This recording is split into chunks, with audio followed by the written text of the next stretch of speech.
the thing is that, it's kind of tough. So we had to prepare for everybody just in case, right? So you just didn't know what was going to happen. And so right now, we are in talks with other teams to fill that spot up where Davidson left off. And so we got a couple of big teams that we talking to at this moment. So Georgia Southern still might be number 2 on our schedule up to this point. But looking at them, of course, that's the FBS program that's on the rise and really doing great in their conference. And, it's going to give us a great challenge. I mean, them some grown men when you look at that football team. Of course, the kind of the veer option type offense that they run. It's always tough on the defense. And it really causes a lot of problems because everybody really is going to be one-on-one in the most situations, what option offense does to you.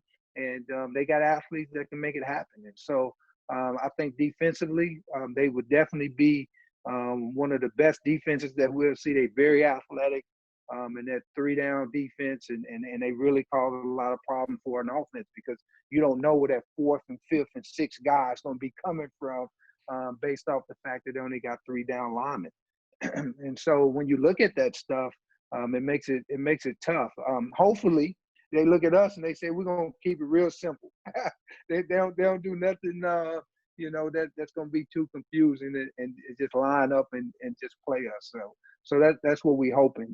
But, it's a great challenge, man. It's a great opportunity for Campbell University, too, to get outside of North Carolina and be able to go down and play these guys in Georgia. So that'd be really good to get away in another state because we recruit a lot in Georgia. So it's going to be really good for us to get into that state again and play somebody like that and try to make this game competitive. And that's our goal when you go play the big FBS teams. Thanks, Coach, and hope to see you September. Thank you. Thanks, McLean. Mike Solarte, you're next. What's up, Mike? Good to see you, bud. Big Mike. How are you, man? This would have been, if we turn back the clock to your playing days, today would have been the day to report to camp with the Panthers. And obviously, in this world, this would be a very weird time to do it. How much of an eye are you keeping on how the NFL is handling protocols and applying what you see there? And are you do you have conversations with the Players Association, even though you're retired, about how to implement some of their protocols into your football program? First of all, Mike, great to see you again, man. And, this will be very difficult, right, to be as a player coming in because really you kind of relying on everybody else to make sure that everything is good. And, yes, I am in talk with some of the guys from the Player Association to, kind of pick their brain of what they're thinking, how they're going to, attack certain things. And, how the protocols is going to be coming from that level. And so, as a coach, you the one coming up with all the, the protocols and the decisions and how you're going to do certain things. And so you're a little bit more comfortable because it's in your hands and not somebody else's. And so, but we've done a great job since we've been here. Since June 15th. And so when I look at it, I say it can be done because we've done it for the last, month and a half. And so I do understand what that looks like. If I was at the NFL level and I was making some of these decisions, basically what I would do is I would go one game, take a week off, one game, take a week off. Yeah, of course, you're not going to get all the games in, and I know it's about that money and that TV contract. And so I do understand that, but that's how I would do it because it gives people 2 weeks to deal with any situation that comes their way, and it's not necessarily just 5 days or 4 days to try to figure out how do you get somebody who just tested positive ready for the next game, and then how many people did they affect to be able to say how many did, so you look at the baseball, the Marlins, I mean, that can happen real quick. And, But when you got 2 weeks to deal with that, then you're able to get these guys back and ready to play again. So, anyway, that's my 2 cents for the NFL, man. They got all the money to make that happen. But, as far as, the football, I think everybody's excited. I think the players want to play. As far as the NFL is concerned, I know I would want to play if I was a player back in the day. As long as we had the understanding of everything was going to be protected, and then if something was to happen, what are we going to do with that? At least I would want to try it and see what happens. And I'm sure that's what these guys are going to do. And I'm thankful for the Big South. I mean, because think about it, it's a lot of conferences that said no already, and they didn't give it a chance to see what the training camp will look like or the season will look like. And so I'm very thankful for this conference and Cal, being a thought leader in this endeavor to try to make 2020 happen. So I'm very thankful for that, and I'm thankful for Campbell to say, hey, let's try to make it happen and go with the protocols and see what's going on. Thanks, Mike. I'd ask you a follow-up, but they're starting to stack up, so I'll get out of the way. Thanks, Mike. Jared from WRAL. Mike, great to see you again, bud. My question might be off the beaten path a little bit, but I know there's no substitute for firsthand viewing of a potential recruit. And I was wondering, since you don't get that opportunity this year with so many high schools being postponed and a lot of them being pushed back to spring even, and with camps being out of the question, I was curious as to how much more you and your staff tend to lean on video then, or secondhand information from other coaches, and how important sites like Huddle become in terms of determining your future recruiting classes. Jared, that's a great question. What we did is Huddle has come up with a new program, and the program is basically, a subscription that you buy with them, and you get all the video of every high school player in the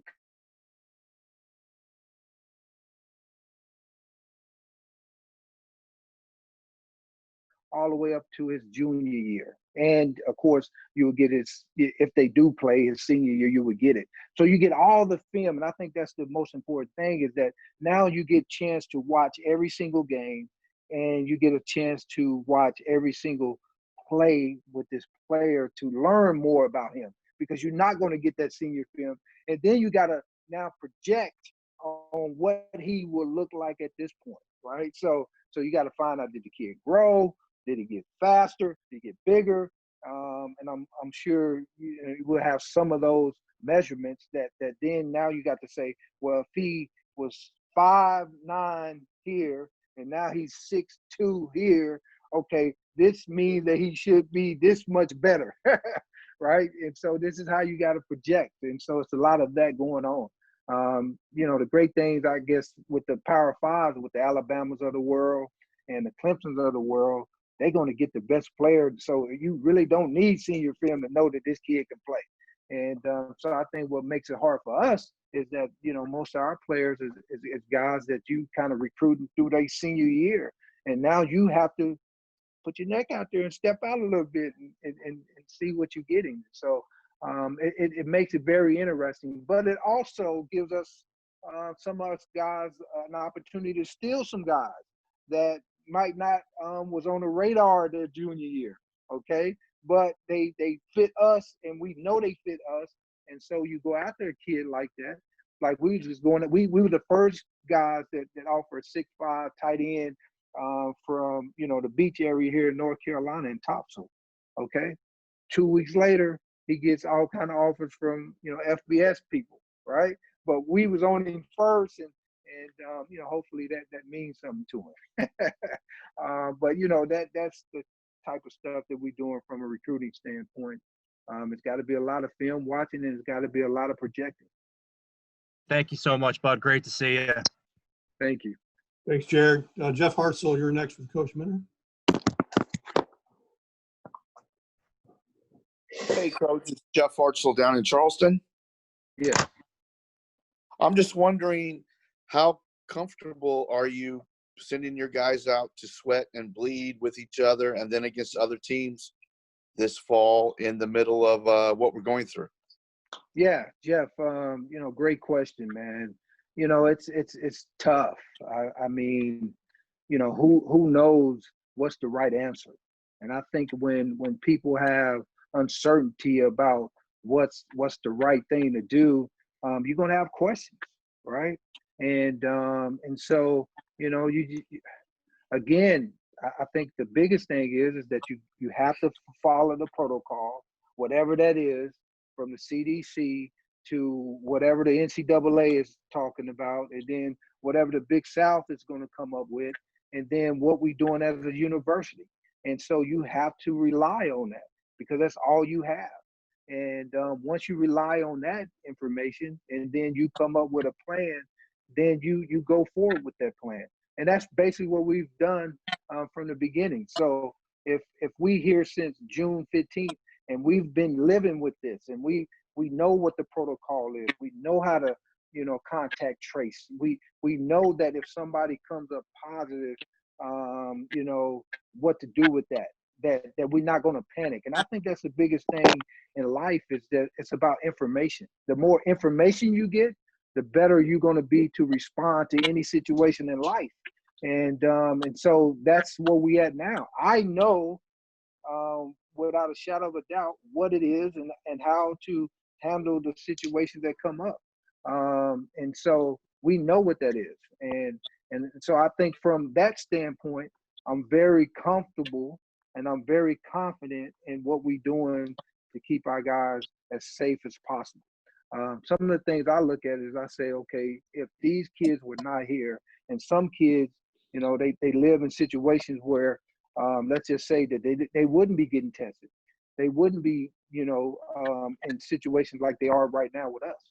And we get a chance to, protect them, teach them, grow them in a way that they probably wouldn't have all the time. And so I look at that part of it too, Jeff. And so, as it pertains to going and playing somebody else, I'm sure the other coaches are doing the same thing. And all we can do is do our best, play the game, and see what happens. And that's really what we can do right now. If everybody goes into the game negative, and we do our best at the situation that's given, and then we respond to what comes up after that. All right. Thanks, Coach. Good luck. Thank you, sir. Now we got a few more questions for Coach. I know we want to try to get their student athletes on. Craig Haley, I see you're in the Crescent Shoe. Go ahead, Craig. Thank you, Mark. Thank you, Coach. Just want to ask you what you had mentioned about your idea with the NFL playing every other week. Could that work in college football? Craig, great to see you, man. I think you do a great job with your FCS website, man. It's big time, and I want to say that, and thank you for that. I think it could. I think it could work in college, especially if people are going to the conference only model. You have a chance to control that. You have a chance to schedule that how you need to do it. And if you look at 8 to 9 games, you can get that done up into November. And but you would have the space for something that pops up, and I think that's very important in this situation. And so it gives people, I think, more flexibility to deal with things that come up their way. So I definitely think that it can work on a college level too. If it was a conference only thing, you had control over, the scheduling. And so I know a lot of, I would say, conference game, and for us small people, at least one money game. so we can help with our budget. So I think that's the biggest thing, Craig, that I see if we wanted to get the flexibility to be able to control things a little bit better. Thank you, Coach. Yes, sir. Michael Hebert from the Times Daily. Go ahead. Hey, Coach Minter.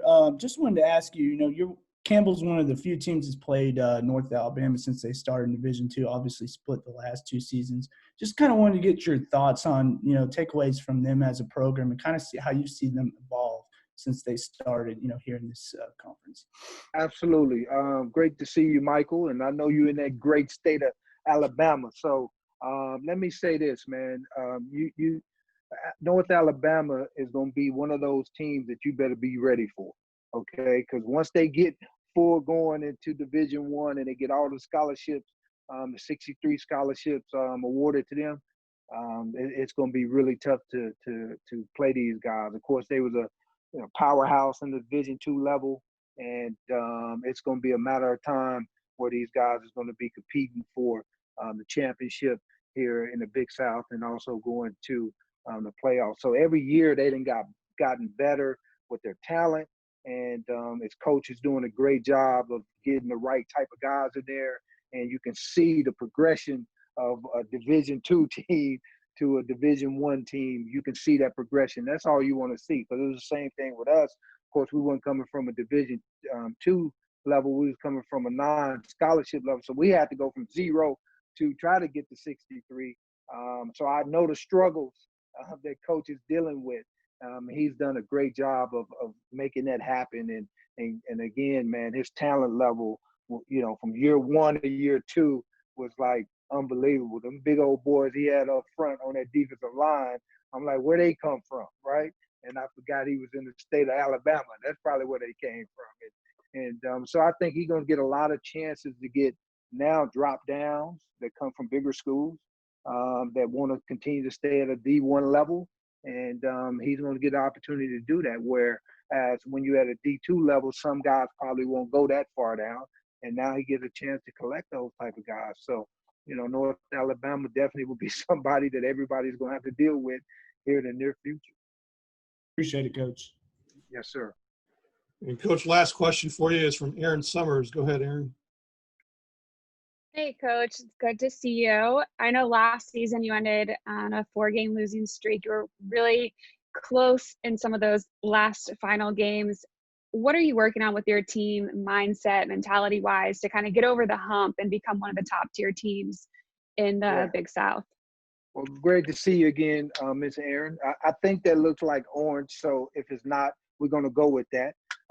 But one of the things that we've talked about is first developing the depth, because when you start talking about the end of the year, you're talking about depth in your football team. And of course, we didn't have the scholarship level to be able to create that. So that's one of the things that we try to do in the off season was, acquire different people to help with that depth, and then also the training and all that type of stuff. So the mindset has to be, it's 11 weeks, guys. It's not 7, right? So we got to understand that football, it takes a toll, and you have to be. This is why you lift all those weights. This is why you run all those gassers, and this is why you do that training. It's because weeks 8, 9, 10, and 11, that's where it shows up. And so that's what we've been talking about. Everything matters. Everything that you do matters to those last 4 weeks, because that's where champions are made, is in the last 4 weeks, not in the first 7 and the last 4. And so that's been what we've been preaching. I'm excited to get my football team in the training camp, and then also excited to get them into 2020, because I believe that we got the type of players, which you guys are going to hear from here in a minute. We got the type of player with the mindset to understand, 1, how to do it themselves, 2, how to hold people accountable to doing it, and then 3, at the end of the day, to lead everybody to get there. And so I'm excited to see what we have in 2020. All right, thanks, Aaron. Thanks, Coach. We do know we're running into Charleston Southern. We still want to visit with our 2 student athletes from Campbell, Hajj-Malik Williams, Justice Galloway-Velazquez. Gentlemen, thanks for joining us. Hajj-Malik, we'll start with you. Preseason Offensive Player of the Year. Congratulations. First sophomore to be named to receive this honor. If you can kind of just give us your reaction to this recognition, and does this increase the expectations you have for yourself this season? First of all, I just want to say thank you for the award. All credit to my teammates. This really does not, make my expectations for myself go up. I just kind of want to remain the same guy. When I came in, just continue to have my head down and working and, make those plays for my teammates when they need me. And I just kind of try to be that guy on and off the field. We this offseason has definitely been rough. We've actually kept in contact though throughout Zoom and stuff. So we just kind of understanding that we want to get over the hump from last year as we dropped the ball on the last 4, and understanding like we're so close and we're able to get better and understanding, but also being safe as we do it. So, we want to work hard, get those extra throws in, but, it's a lot of limitations with that. But as far as the season goes, our expectations are the same. All right, we'll take questions for Hajj-Malik as well as Justice. You can enter the question queue. Justice, welcome in. For yourself, coming off an all-conference season last year, kind of what personal goals have you set for yourself this season? Thanks for having me. I want to say I appreciate the preseason nod for that too. I've set the bar high for myself. I want to be first-team All-American. The honorable mention last year was something that I was thankful for, but I wasn't really grateful for. I really wish I would have got the first team, but that just proves I just got to work hard on the field. All right, great. Gentlemen, we're going to take some questions for you. First is Todd Gibson for Justice. Todd, go ahead. Hey, Justice. Good to see you again. Obviously, you're an outstanding quarterback in high school. How has that transferred onto the field now as you're a linebacker? How has that helped you, and how hard was it to get from a quarterback body to, say, a linebacker's body? Well, I would say it wasn't so hard transitioning the body just because my body type was built for a linebacker. A lot of folks in high school were telling me I should be on the defensive side of the ball. But at the time in high school, we needed a quarterback, and I was the man to fill the shoes. Transitioning from QB to linebacker was really a one-up on everyone, because playing QB, you read defenses, you understand the coverages, you understand what plays are going to work against the coverages, you understand beat the coverage and where your holes are in the defense. When I moved to defense, now I can tell my defensive players where our holes are, where someone can beat us at, and how they could do it, so they can evaluate the pre-snap and understand on this play they could get us here, so they can jump the ball or give a good heads up to someone. Thanks, Justice. Stay healthy this year. Yes, sir. I appreciate it. Thank you, Todd. Haj, we got some questions for you. First from Craig Haley, and then Jeff Hartzell. Gosh, thank you for the time. I just want to ask you your counterpart today with the preseason awards. Can you describe Bryson Armstrong as a player?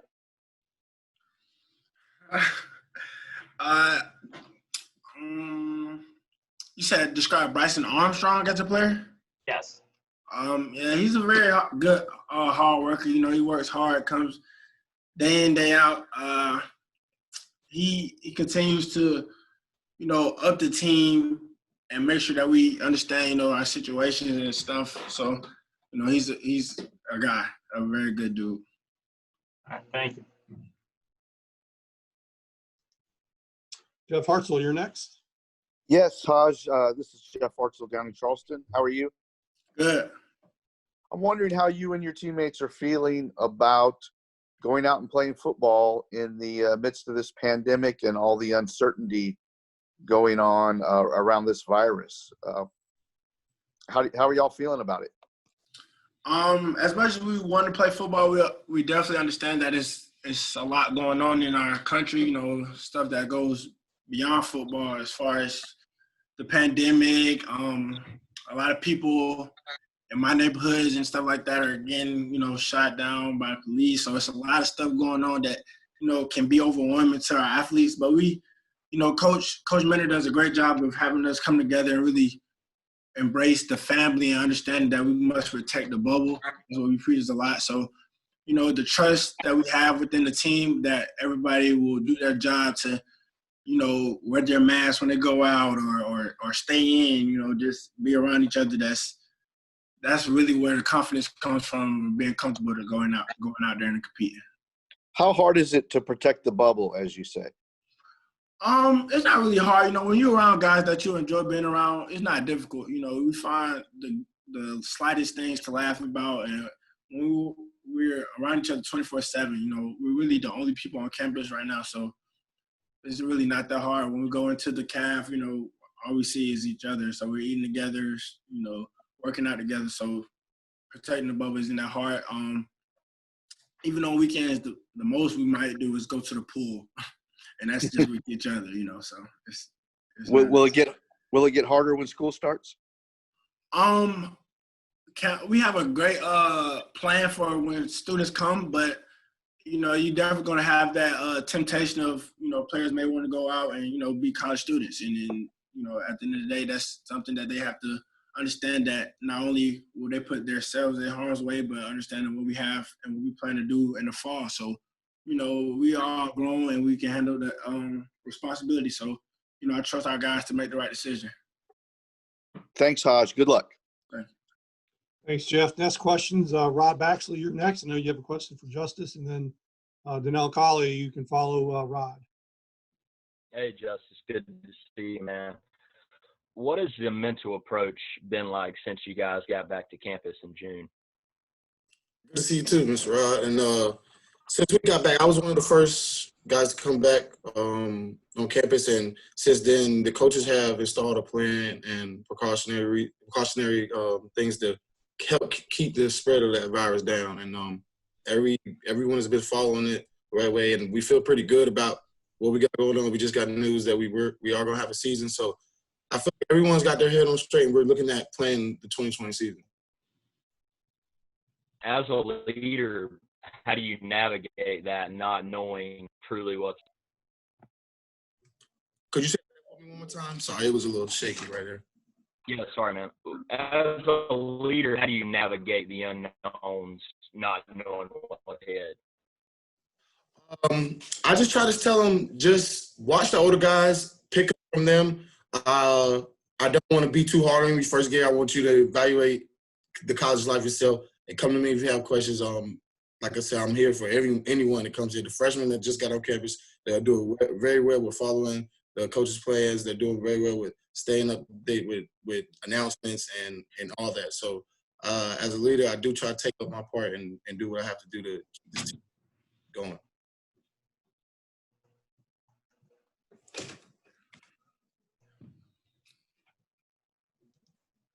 Hey, Justice, I have a question for you. This is Donnell here at the Daily Record and Dunn. Just wanted to ask you about fan participation. Obviously, it's going to be a little different this year, whether you're allowed to have fans or whether they're limited. You being a defensive guy, how does that factor into what you guys do? I know you guys feed off the crowd a lot, so how do you think that's going to factor into what you tell the group and how you guys are preparing for that? Well, I've been telling them to just have the image of a spring game or spring practice, and it's open. Don't think of it as a full sellout game, because fans do play a big part in our entertainment and what we do on the field and how hard we go in our adrenaline. Like the fans do play a big part, and as a defensive player, you really for them. But like I said, I don't want them to look at not having fans as to not wanting to play, because like we go out there and practice 5 days a week without hardly anyone out there watching us. So just treat it like that. And I tell them, don't look at it as something that's going to stop you from, doing what you love to do, which is play football.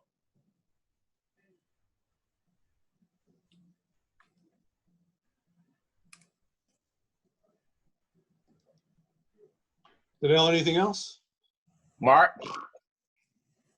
Our next questions, our last two questions will be from Reggie Walker, and then we'll end with McLean Baxley. So go ahead, Reggie. This question is for Hajj-Malik and Justice. Guys, obviously, Coach mentioned earlier in a situation like this, later in the year, depth could be a thing because, you may have some situations where guys miss time due to a positive COVID test, things like that. How much have you taken it upon each of yourselves to make sure some of these even younger guys, the freshmen that just came in, are really aware mentally, obviously haven't done as much physically, but mentally with understanding the system, understanding play calls, things like that, to make sure they're a little bit more ready than maybe normal? Personally, we have a lot. We are definitely an older group now on the offensive side of the ball. So the leaders of each position have taken it, upon themselves to, kind of get the freshmen under their wing and kind of help them, because, it's one thing to see the play, but it's another thing to go through it and kind of get the errors out. So with that, you know, being limited, they definitely have been having, you know, endless conversation with the guys, you know, tips on how to run certain things and what to look for. So as far as the young guys, I feel like they're picking it up, but you know, just it's always that difficulty of, you know, seeing it and kind of going through the motions and kind of, you know, working out your mistakes through it. So, but we just take it one day at a time, you know, answer every question, you know, through our Zoom really, and just kind of just wait.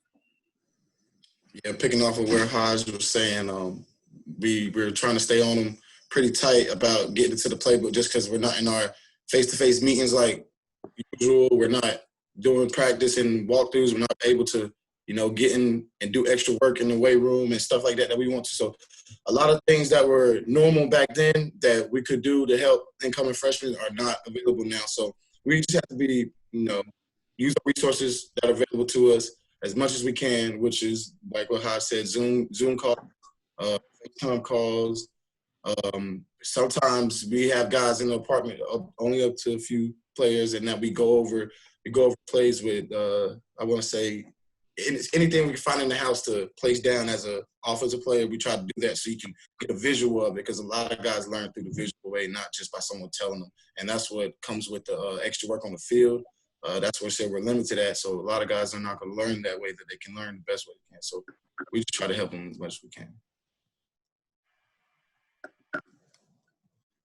All right, thanks, Reggie. All right, last two questions we have are both for Hajj. First, McLean Baxley, and then we'll end this session with Luke Williams. So go ahead, McLean. Yeah, so another exciting season on the radar.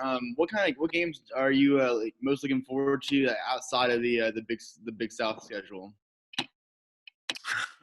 All of them, really. I mean, as many as we can, really, because I'm just kind of waiting to see who we play, because, you know, everybody's, you know, having their doubts about the season. So I'm just taking it week 1 to week 2 to week 3. You know, it's not really a circle game on the schedule. I'm just, you know, ready to get out there with my guys and compete. Appreciate it.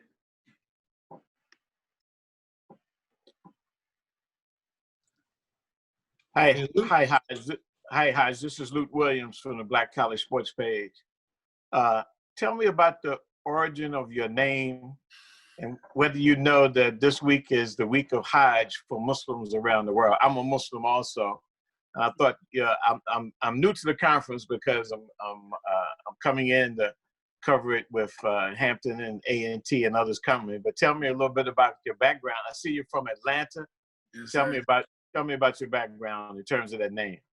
Yes. So my mom was a big fan of Malcolm X, so she named me after Malcolm X.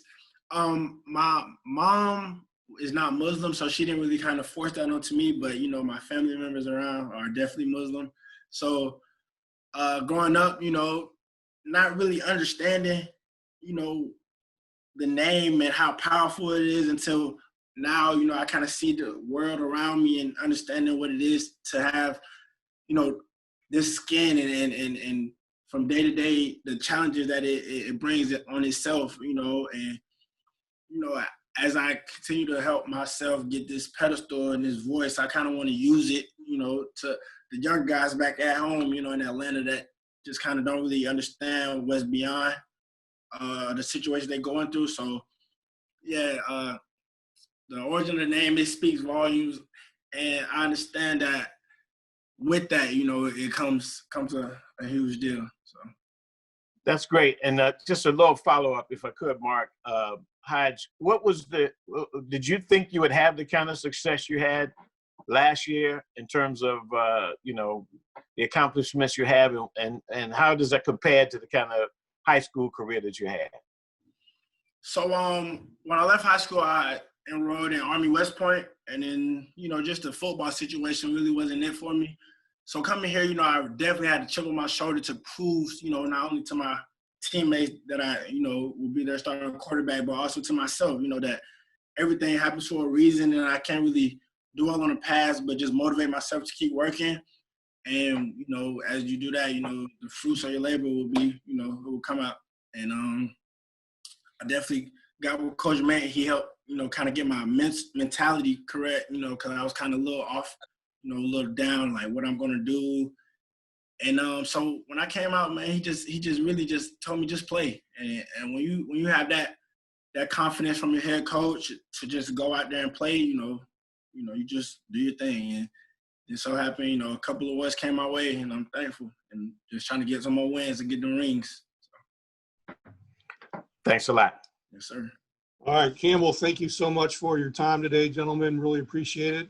Great insight. And again, we appreciate your time this morning. We're going to take a quick 60-second break, and then we'll resume again with Charleston Southern. So please stand by, and we'll get back up and going in just a moment.